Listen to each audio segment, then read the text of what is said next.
నిజంగా కడియం శ్రీహరి గారు పోయిన తర్వాత పార్టీలో జోష్ ఎక్కువ కనబడతా ఉంది, నాకు కసి ఎక్కువ కనబడతా ఉంది.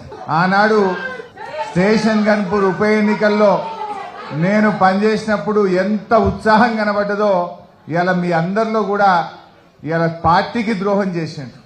ఈ పార్టీకి ద్రోహం చేసిన కడియం శ్రీహరి గారికి గట్టిగా గుణపాఠం చెప్పాలనే కసి ఇవాళ ప్రతి కార్యకర్తలో కూడా కనబడతా ఉంది.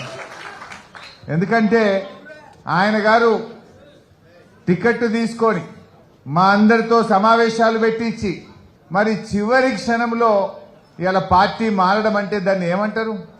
ద్రోహమా కాదా? ఇలాంటి ద్రోహం చేసిన వాళ్లకు గుణపాఠం చెప్పాలనా వద్దా?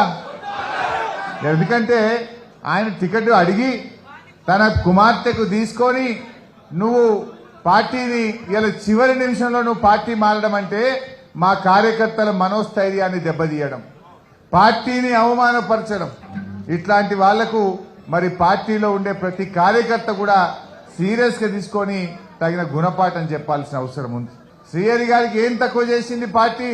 నీకు ఉప ముఖ్యమంత్రిగా, ఎంపీగా, 2 సార్లు ఎమ్మెల్సీగా, ఎమ్మెల్యేగా నీకు అవకాశం ఇచ్చింది. నిజానికి నువ్వు జీవితాంతం పార్టీకి రుణపడి ఉన్నా కూడా నువ్వు తక్కువే. ఎందుకంటే నీకు అన్ని అవకాశాలు ఇవాళ ఈ పార్టీ కల్పించి మిమ్మల్ని గౌరవించింది ఈ పార్టీ. నువ్వే మాట్లాడినావు చాలా సందర్భాల్లో, నేను పార్టీ మారేదే లేదు, నేను ఈ పార్టీలోనే ఉంటా అని ఎన్నిసార్లు ఇవాళ శ్రీహరి గారు చెప్పిండ్రు. కొన్ని టీవీ ఇంటర్వ్యూలోనైతే అవసరమైతే రాజకీయాల నుంచి విరమించుకుంటే తప్ప నేను పార్టీ మారనని చెప్పినావు. మరి అలా ఎందుకు మారినవో సమాధానం చెప్పాల్సినటువంటి అవసరం ఇవాళ శ్రీహరి గారి మీద ఉంది. నిజంగా నీకు నీతి నిజాయితీ ఉంటే మీరెప్పుడు రాజకీయ విలువల గురించి మాట్లాడతారు, నైతిక విలువల గురించి మాట్లాడతారు. మీరు మాట్లాడే మాటల్లో నిజం ఉంటే ఈ పార్టీ ద్వారా వచ్చిన ఎమ్మెల్యే పదవికి తక్షణమే రాజీనామా చేయాలని చెప్పి నేను డిమాండ్ చేస్తా ఉన్నాను.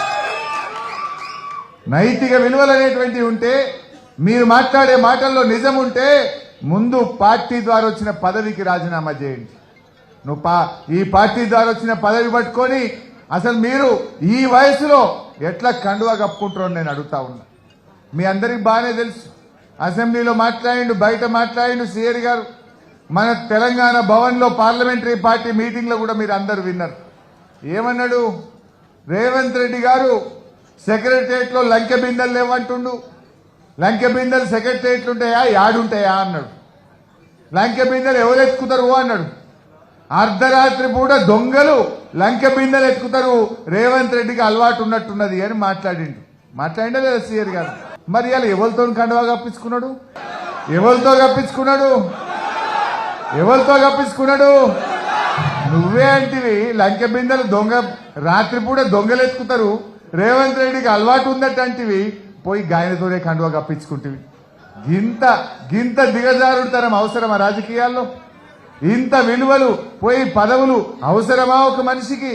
ఇవాళ దయచేసి ఆలోచించాల్సినటువంటి అవసరం ఉంది.